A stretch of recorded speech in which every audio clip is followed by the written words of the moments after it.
We are going to get a game 5. Zyrene, you said earlier, if it's like a best of 3, we get a best of 5. If Europe gets a best of 5, we get a best of 3. Well, it's going 5 across the regions today for both of them. Man, I thought this was going to be a 3-0, but the adaptation came in at the end, and Cloud9 said, you know what? We do know how to function under pressure. We are going to just completely go back to the drawing board. We saw them make a lot of changes in Game 3, and then Game 4, they pretty much stuck to their guns and almost did exactly the same thing. And TIP didn't adapt at all. TIP kind of stuck to their guns, and they turned out to be what cost them Game 4 in the first place, Game 3. Yeah, I think the fact that they picked the Shen and the Sivir right into it again, and the Vayne, like we talked about before, Vayne is a counter to Sivir. Like, you just turn on the ultimate and just chase her down the lane. If you have Bork, you steal her movement speed that she gets. You just chase her down the lane and kill her. And also, Vayne just crushes Shen. Like, all the health stacking just completely works with their W. Yeah, they had the Shen, and then C9 locks in Vayne, and then they proceed to still lock in Alistar and Sivir. So then Morgana gets paired with the Vayne, and there's no way you're going to stop her with the Elise, the Shen, the Alistar. She's just going to sit there with the black shield on and just shoot away at people. You haven't really drafted a strategy to deal with her, even in the laning phase, to keep her down. And then I did like this adaptation from C9, though. The TP mid Diana. So now you have double globals to go bottom lane and spill your lead over if you did create one. They didn't create the type of lead that you would think they would with it, but it still was an option that if it happened, they were able to execute on. And that TP mid Diana is also something that changed just from yesterday's games versus Gravity, because he was trying to solo Keen over and over again, found himself going down, wasn't using the teleport, but to get back to lane. So we saw that change for Cloud9 overall today as well, that catapulted their play. Saint, going into this game, being a player yourself, now we've seen Impulse fall 2 games behind.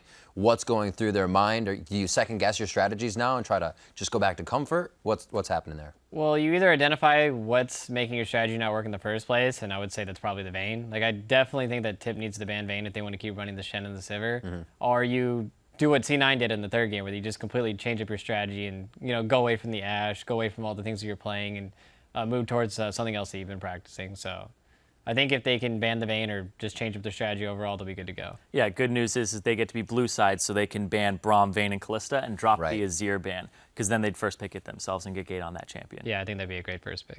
Yeah, Yasuo didn't seem to work out for Gate there. It seems like they almost just wanted to try and play a takeaway game a little bit, but not as much. I also haven't seen any Victor play coming in here, but again, the champions that are being picked here, like you guys said, counter for counter for counter. Yeah, that seems to be the name of the game, is find some type of advantage in your lane, spill that over, and try to snowball the game from there. So everybody's just relying on counter picks, right? And when counter picks are banned away, you go with the champion that doesn't have the counter pick available. So that seems to be the strat. Everybody seems to be working out whenever they get that advantage as well. Saying, I kind of want to press you on where this could lead to tomorrow. Looking at both of how Impulse and Cloud9 is playing, how will this even fare against Liquid at this point?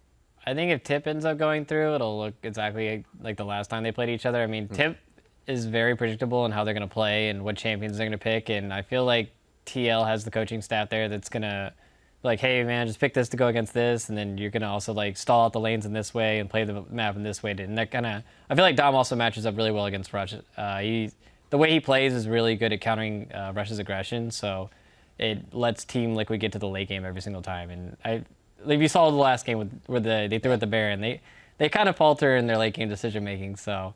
And then if C9 ended up going through, I mean, I'm still going to give it to Team Liquid just because I feel like they're just overall the stronger, more consistent team. And I feel like just if you look at the first 2 games in the series from today and yesterday, I feel like C9 has some drafting issues. Yeah.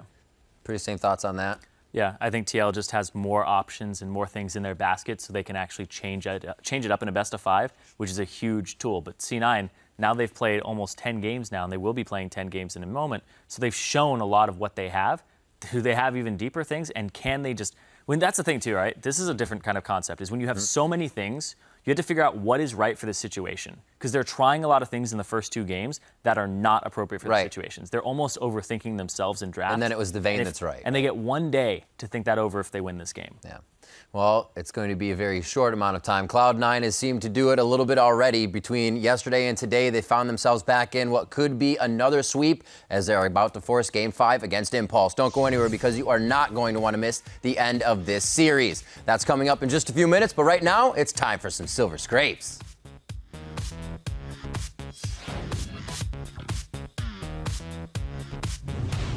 The taunt flash or the body slam flash. Can't quite get the kill just yet. Oh, the black shield keeps Sneaky alive for now. Oh, Cloud9 might have just found the fights they really wanted. Another killing spree, the flash away. Gate will not get the damage. He won't get anyone. Yasuo, if he jumps in, Yasuo. Save it. Alright. Shen. Yasuo. Go down. Okay, Shen. Nice. Impact gets a bit. Impact goes in towards Sneaky, but now the damage is coming back through onto him. Gate gets the ulti across. One Second Nation gets it. A 1-for-1. Shen is down. No Stand United, but there's the knockups. But there's no Yasuo left to fight back. It's a 5v3. The dream of the reverse sweep is still playing out, and C9 are going to take down game 4.